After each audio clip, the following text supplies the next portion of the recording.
Happy वाले खरीद लेंगे? आप मानते हैं इस बात को? इसका जवाब क्या है? इसका जवाब है कि 5 तारीख को आपको बताना होगा कि ताहिर हुसैन ना झुका था, ना झुका है, ना झुकेगा इंशाअल्लाह ताला से सकल इंशाअल्लाह। हाजी ताहिर हुसैन, हाजी ताहिर हुसैन कौन लगेगी? निशान साहब पतन। ताहिर हुसैन आज मुस्तफाबाद का भाई, बेटा या बच्चा या भाई या दोस्त नहीं है। ताहिर हुसैन को पूरे देश में अगर जाना जाता है तो मुस्तफाबाद के नाम से जाना जाता है। अगर मुस्तफाबाद ने ताहिर हुसैन को जिताया, मैं वादा करता हूँ, यकीन दिलाता हूँ आपको, इसी हिंदुस्तान के अंदर मुस्तफाबाद की अपनी एक छवि होगी, अपनी पहचान होगी, नाम होगा, अपना एक काम होगा। जिस तरह से मुस्तफाबाद ताहिर हुसैन को जिताएगा, उसी तरह से मुस्तफाबाद के डेवलपमेंट विकास के काम होंगे। बहनों की, माओ की जो सम्मान राशि जो भी सरकार तय करेगी, उसको जमीन पे लाने का काम ताहिर हुसैन करेगा। स्कूल बनवाने का काम ताहिर हुसैन करेगा। सड़कें बनवाने का काम ताहिर हुसैन करेगा। घर घर तक पानी पहुंचाने का काम ताहिर हुसैन करेगा। वो तमाम काम जो जनता का हक है, जिसके लिए लोग राजनीति में आकर खिदमत करने के लिए आते हैं, वो सब काम ताहिर हुसैन करेगा। ताहिर हुसैन का मकसद पैसा कमाना नहीं है। ताहिर हुसैन का मकसद नाम कमाना नहीं है। न नाम में कल कमी थी, न नाम में आज कमी है। अल्हम्दुलिल्लाह, न पैसे में कल कमी थी, न आज कमी है। सिर्फ कमी है तो इस बात की है कि जो इज्जत और जिल्लत की जिंदगी जिस वक्त मैंने देखी है, अल्लाह ताला मुझे जिंदगी दे या मौत दे, लेकिन जिद्दत से अच्छी इज्जत की जिंदगी है दोस्तों।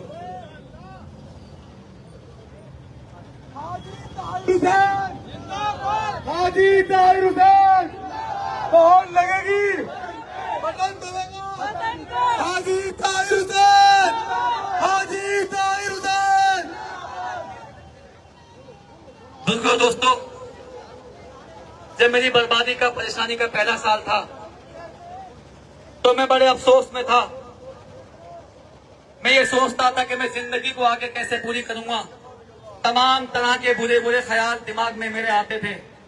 उस वक्त कोरोना चल रहा था, लॉकडाउन था, मुलाकात बंद थी। ना कोई मुलाकात पे पैसे खाते में डाल सकता था, जो 5-7 हजार रुपए में खर्चा वहाँ कैंटीन से कुछ छोटा मोटा सामान लेके खा ले, चाय पी ले, कुछ कर ले। नहीं मेरे पास पहनने के लिए वो कपड़े थे, क्योंकि मुलाकात बंद थी, इसलिए वो भी सब नहीं मिल पा रहा था। सिर्फ जो कपड़े में पहन के गया था पुलिस रिमांड पे, उसी कपड़े को रात को धोना, सुबह को पहनना। जो खाना आज तक खा रहा हूँ, वही खाना उस वक्त जो जेल में था, उसमें भी कटौती थी। सब्जियां कम आती थी, दूध कम आता था, क्योंकि लॉकडाउन होने की वजह से बहुत सारी समस्या थी जेल के अंदर। तो जो खाना अगर 10 किलो सब्जी 100 लोगों के लिए बनती थी, तो वही 10 किलो सब्जी 200 लोगों की बनेगी। तो आप समझ इसमें सब्जी होगी या पानी होगा। ये तमाम चीजें थी जो मैंने 1 साल देखा। मुझे लगा कि जिंदगी तो जी लिए, ये हालात थे, तो मुझे उस पल भी ये लगा था कि शायद आज जिंदगी मेरी खत्म है, मैं, मेरा परिवार आज इस तबाही में, बर्बादी में कहीं खत्म न हो जाए। लेकिन अल्लाह का शुक्र अदा करता हूँ कि उस वक्त पुलिस आई, पुलिस ने मुझे निकाला और मुझे वहां से रेस्क्यू के अलग जगह भेजा। और वो एक लंबी रास्ता है, मैं नहीं कहूंगा उस बारे में। मैं बताने चाहता हूँ कि मेरी बेटी इस वक्त 9 साल की थी, 5वीं क्लास में पढ़ती थी। जब मेरी 8 महीने बाद मुलाकात पे उससे बात हुई, तो उसने एक चिट्ठी अपनी अम्मी के साथ मेरे पास भेजी थी, जिसमें तमाम सवाल उसने किए थे। उसने लिखा था, अबू आप रोना मत, अबू आपकी आंखें खराब हो जाएंगी, अबू आप तो परेशान मत होना, अबू आप हिम्मत मत हारना, अबू हम सब दुआ कर रहे हैं, अबू तुम बहुत जल्द वापस आओगे।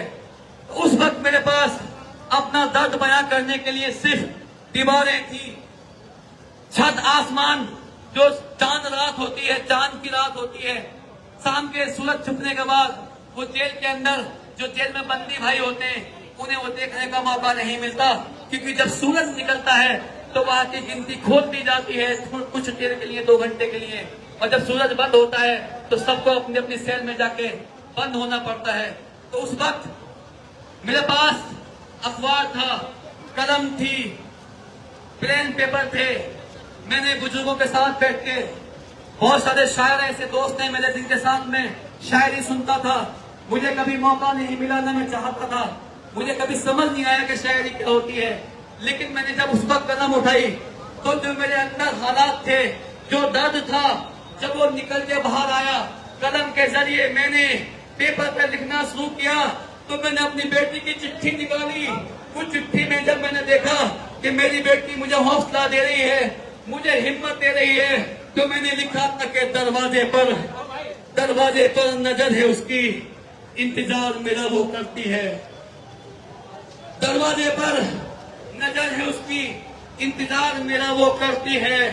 जल्द आओगे वापस तुम अब्बू, बेटी मेरी ये कहती है। जख्म हमें दंगों के देकर बर्बाद हमें करवाया है। जख्म हमें दंगों के देकर बर्बाद हमें करवाया है। नाकामी उनकी थी फिर भी मेडल उन्होंने पाया है। तो मुझे हिम्मत और हौसला मिली कि होंगे बरी अदालत से हम, इंशाल्लाह होंगे बरी अदालत से हम, होंगे बरी अदालत से हम, होंगे बरी अदालत से हम। उम्मीद ये ताहिर रखते हैं, तुमसे मिलने की खातिर हम खुद को जिंदा रखते हैं।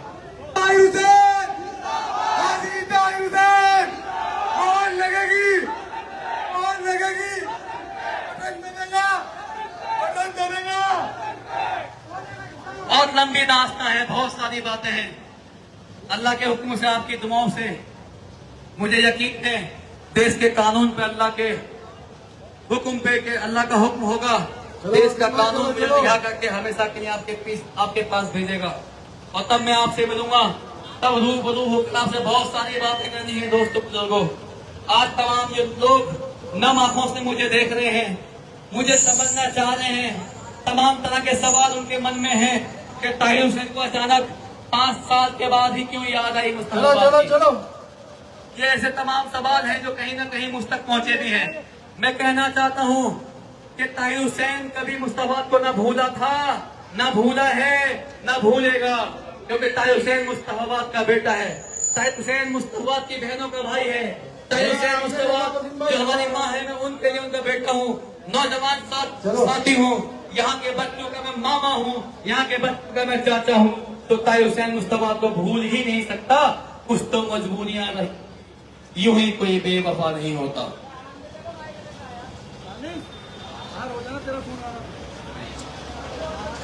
चलो आगे चलो। मैं आप सबको देख रहा हूँ, आपने अपना हिला रहा है, ये मेरी तरफ से आपका एक सिग्नल है। अस्सलाम वालेकुम। भैया पतंग के निशान 5 तारीख को पतंग पे वोट डालना है, 5 तारीख को पतंग के निशान पे वोट डालना है और हकदार को हक दिलाना है। बुजुर्गों, दोस्तों, 1-2 मिनट चलते चलते मैं एक बात तो बताना चाहता हूँ आप सबको। मैं बार बार एक बात बोल रहा हूँ कि सब चीज आप जानते हैं, सब आपको मालूम है। मैं सिर्फ याद दिलाना चाहता हूँ, मुस्तफाबाद की जनता ने कभी किसी के साथ नाइंसाफी नहीं की, किसी का हक नहीं मारा। अगर मैं बात करता हूँ 2015 की, तो मुस्तफाबाद की जनता ने फैसला किया कि हसन अहमद का हक बनता है तो हसन अहमद को वोट दे, और लोगों ने वोट दिया भी। लेकिन उस वक्त आम आदमी पार्टी ने वोट काट करके बीजेपी को जीतने का मौका दे दिया। दोस्तों, जब चुनाव 2020 का हुआ तो 2020 के अंदर ये बात मुस्तफाबाद की जनता ने देखी, समझी कि भाई हाजी यूनुस जो मुस्तफाबाद विधानसभा से 2015 में चुनाव लड़े थे, वो 2015 में कुछ वोटों से हार गए थे, 30 नंबर पे रहे थे। तो क्यों ना इस बार उनका हक बनता है। तो मुस्तफाबाद की जनता ने आम आदमी पार्टी के विधायक को जिताया।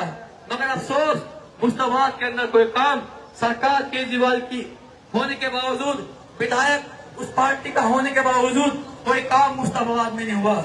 ठीक उसी तरह से मैं आज आपके बीच में अपना हक मांगने आया हूँ। मैं 15 साल से लगातार आपके बीच में सक्रिय राजनीति में हूँ, और हर बार मैंने कोशिश की कि मुझे आम आदमी पार्टी टिकट दे। लेकिन जो हकीकत है सब जानते हैं, सबके सामने है। लेकिन जनता ने ये बात समझ ली है कि इस बार जो हक बनता है, जो अधिकार बनता है, वो ताहिर हुसैन का बनता है। इसलिए मुस्तफाबाद की जनता ताहिर हुसैन को वोट करने के 5 तारीख को पतंग के बटन दबाने का काम करेगी। दोस्तों, ताहिर हुसैन,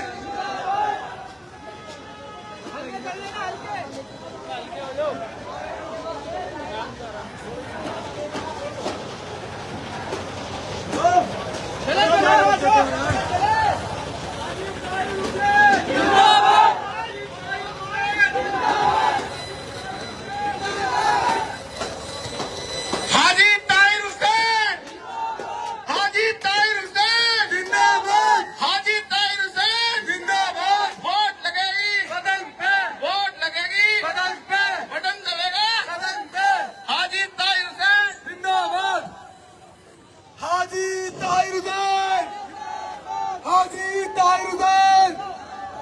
और लगेगी, और लगेगी।